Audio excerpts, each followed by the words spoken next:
நண்பர்கள் அனைவருக்கும் வணக்கம். இன்றைய பதிவில் நம்ம பார்க்க போகிறது 3000 ஆண்டுகள் பழமை வாய்ந்த குத்துக்கள். அதுவும் எங்க மாவட்டத்தில் எங்க ஊர் அருகே இருப்பது எனக்கு மிகவும் சந்தோஷம், ஆச்சரியமான ஒரு விஷயம். இது வந்து பார்த்தீங்கன்னா கிருஷ்ணகிரி மாவட்டத்துடைய தொல்லியல் துறை மற்றும் அந்த சம்பந்தப்பட்ட துறையிலேருந்து அதிகாரிகள்லாம் வந்து உறுதிப்படுத்தியிருக்காங்க. அதாவது 2500லேருந்து 3000 ஆண்டுகளுக்கு முன்பான அந்த குத்துக்கள் வந்து அங்கே கண்டுபிடிக்கப்பட்டிருக்கு. குத்துக்கள்லாம் ஒன்றும் இல்லைங்க.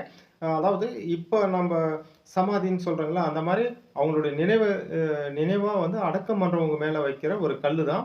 நம்ம வழக்கத்தில் சொல்லுவாங்க, குத்துக்கல்லாட்டம் உட்காந்துட்டு இருக்கான் பாருங்க அப்படின்ட்டு. ஆனால் இப்போ அதற்கான ஒரு உண்மையான ஒரு அர்த்தமும் எனக்கு இப்போ தான் புரியுது. இப்போ இது என்ன ஒரு சிறப்புனா, 3000 ஆண்டுகளுக்கு முன்ன நினைச்சு பாருங்க. நம்ம ட்ரெஸ்ஸு கூட அதாவது ஆடை இல்லாம கூட இருந்திருப்போம்னு நினைக்கிறோம். ஒரு சரியான ஒரு ஆடை கூட இருந்திருக்காது. அந்த காலகட்டத்துடைய அந்த சம்மந்தப்பட்டது தான் அந்த குத்துக்கள் அப்படின்ட்டு. அங்க சரி நேர்ல பார்க்கலான்னு போனேன். அங்க ஒரு ஐயா வந்து பார்த்தீங்கன்னா, மிக விளக்கமா அவர் பாட்டுக்கு சொல்லிட்டே இருந்தாருங்க. அது அவ்வளோ பாண்டராஜ கொல்லன்னு பேரு. சரி, சரி. இது எங்க மூதாதையர்கள்லாம் சொல்லும்போது, பாண்டவர்கள் வந்து வனவாசம் இருக்கும்போது இங்கெல்லாம் வந்து தங்கிட்டு போனாங்களாம் அப்படின்னு ஒரு சொல்லுவாங்க. அதனால இது அப்ப இருந்து கட்டியிருக்காங்க. அதனால இந்த பாண்டராஜ கொல்லன்னா இந்த பாண்டவர்களுடைய இடம் அப்படின்னு சொல்லிட்டு, சரி, சரி. அடுத்தது அப்புறமா மாண்டவர்களை புதைக்கக்கூடிய இடம் அப்படின்னு சொல்லுவாங்க. மாண்டவர்கள் அதான் அந்த பாண்டவராஜ்ல மாண்டவர்களை புதைக்க, அதனால தான் அந்த குத்துக்கள் இப்ப அங்கங்க இருந்தது எல்லாம் நம்ம தெரியாம விவசாயம் பண்ணி எடுத்துட்டாங்க. ஆமா, அதெல்லாம் நேரமும் இந்த புளியாந்தோட்டமா இருந்துச்சு. சரி, சரிங்க. அதெல்லாம் பண்ணி போது இதெல்லாம் இந்த மாதிரி பண்ணிட்டு இது அப்படியே இது வரப்பு இதுக்காரனால அதை விட்டுட்டு இருக்கிறாங்க அப்படியே. சரி, சரிங்க சார். நான் சிதம்பரம் வாத்தியார். சிதம்பரம் வாத்தியாருங்களா? சரி, சரி. 23 வருஷம் வேலை செஞ்சேன். அப்படிங்களா சார்? இங்கிலீஷ் அகரங்களா? சரி, சரிங்க சார். ஐயாவுக்கு மிக்க நன்றி. சொல்லிட்டே இருந்தாருங்க. அது அவ்வளோ வீடியோவில் போட முடியாது. இது என்னன்னா, அந்த தோட்டத்துக்கே வந்து பாண்டவர்கள் தோட்டம் அப்படின்னு பேரும்.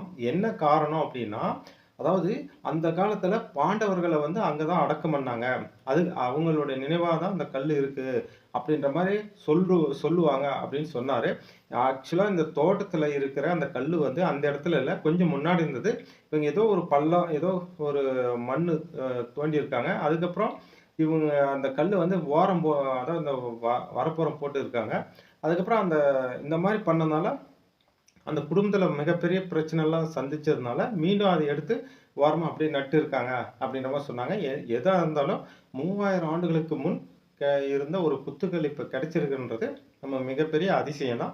பிரமிடுல எப்படி நம்ம பிரமிப்பா பார்க்குறோங்களோ அந்த மாதிரி பெரும்பாலும் கிருஷ்ணகிரி மாவட்டத்தில் வந்து இந்த மாதிரியான ஆராய்வுகள்லாம் குறைவு.